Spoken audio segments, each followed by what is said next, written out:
Were you watching in time? You were talking real slow and legible this time, but it seemed like you were getting time out. Alright, thank you for coming out tonight.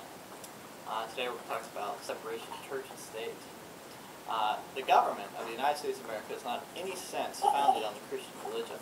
So says a treaty made with the Bay of Tripoli in 1796. It was written during the second administration of President George Washington. It was signed by President John Adams, and it was ratified unanimously by the 16 senators of the United States Senate in 1797. I'm sorry, that was 32 senators, so 16 states. These words come from the very minds that created this country. They said it so clearly and succinctly that it makes one wonder why it's still questioned today. Such as, sometime tonight, around 9:55, on all Navy ships around the world, you will hear an evening prayer given by Navy chaplains. These Navy chaplains, who are clergymen, derive their authority from Title 10 of the U.S. Code, which specifically encourages naval personnel to attend their services. Supreme Court cases have struck down multiple attempts by the state to sponsor religious presentations as a violation of the First Amendment. You'll soon see that there is a long-standing problem in the form of the current U.S. law permitting a Navy chaplain to act as their faith dictates.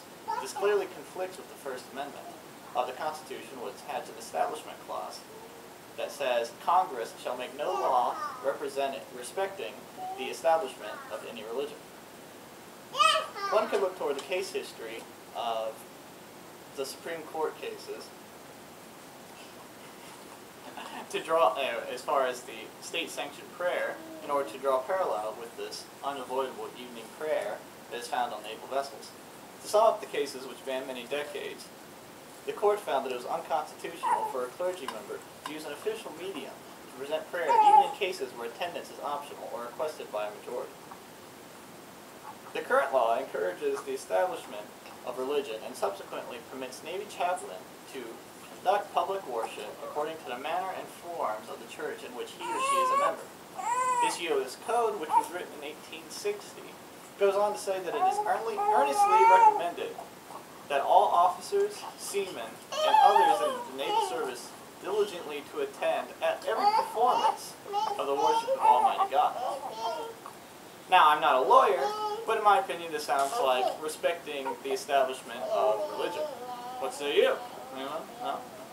Yes. Says the lawyer in the house. No. In 1971, the case Lemon v. Kurtzman was heard by the Supreme Court, where the Lemon test was created.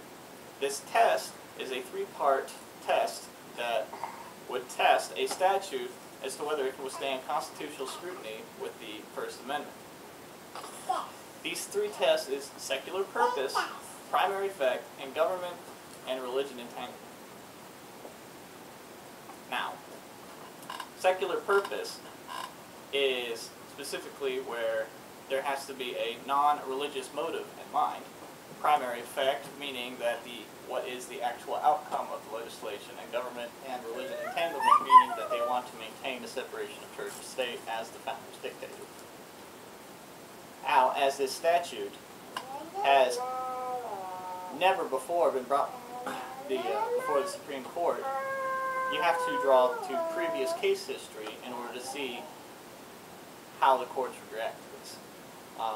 As for instance, the one case in 1963, which started this, is considered a landmark case, Engel v. Vital, where they ruled that it was unconstitutional for students to be forced to recite a prayer, even if it's non-denominational, and even if the students can leave the room during the recitation.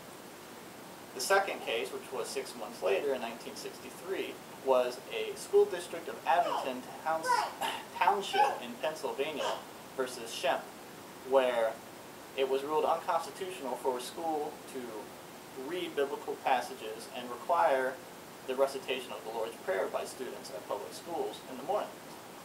And then the third case I want you to draw parallels from is Lee versus Wiesman, which prohibited a clergyman to be asked to recite a prayer or benediction at the beginning of a public school graduation ceremony. And that case was in 1992.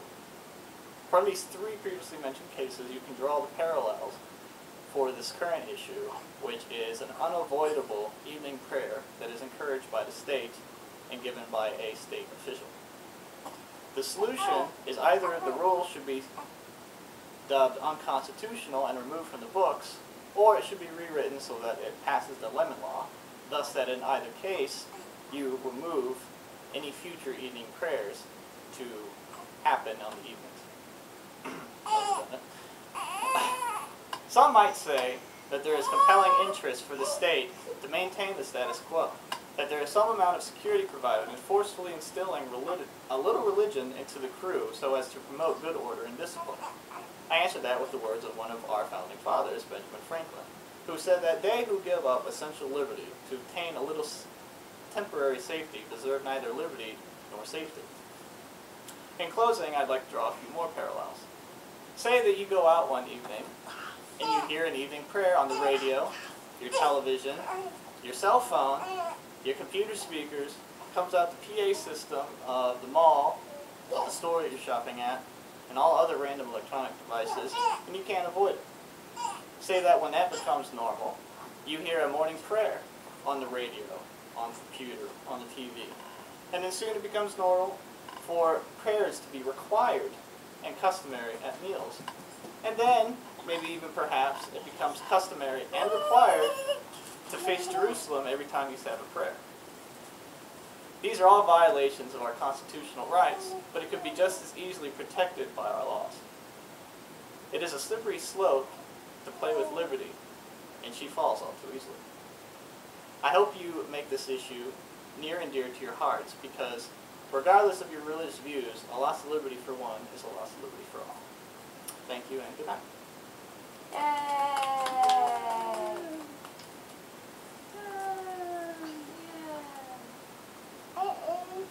You did very good, didn't you?